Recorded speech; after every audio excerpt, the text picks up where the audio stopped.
Fa fendropolo taona katroka kosa ny setelana ny sehatra teolojika ho an'ny laika ao anatin'izany tompakalazana izany dia maro ny fandaharam-potoana izay santionany amin'izany ohatra ny karazana tsangam-bato izay atomboka amin'ny asa sosialy. Rotsirakotondray no nanangona ny vao Saran Stefana Rasafimanimby. Pirenena ny hetsiky ny mpitondra favahana dia efa nanao izay tratra tokoa teo aloha saingy nisy fotoana tokoa izay nanginana tsy nitenenana ary niezaka mihitsy moa zany tsy niteny tsy nihetsika fa saingy ny zava-misy eto amin'ny firenena dia ataontsika hoe mampiteny nomoana dia tsy mety raha tsy miteny ary mihetsika zany ny hetsiky mitondra favahana amin'izao fotoana izao noho ny zavatra mitranga izay mampalahelo tokoa ary mahafadiran'ovana mihitsy aza ny mpiray-tanindrazana sy ny vahoaka malagasy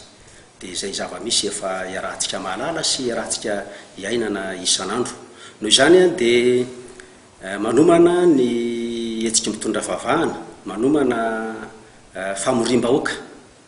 izay tanterahana ho amin'ny kianja maitso Antsahamanitra amin'ny asabotsy izao amin'ny 10 sy sasany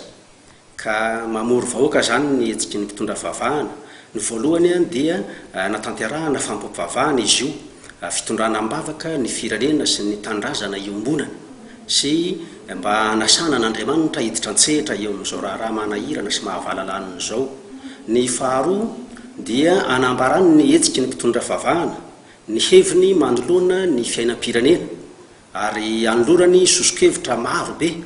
hoentina mamany olana na mamany krizy izay tena mila tsy ho zaka intsony eo amin'ny firenena malagasy. Ka arak'izany dia mamory vahoaka ny hetsiky mitondra favahana raha mahavory miantso raha mahantso ary manentana ny mpiray-tanindrazana rehetra raha maentana koa dia angaviana isika vahoaka rehetra ho tonga ao Antsahamanitra amin'ny asabotsy izao manentana antsika rehetra ry havana satria iarahantsika mahalala ny zava-misy ary efa mbiankototra izy ity hitondra mbavaka ny firenena isika.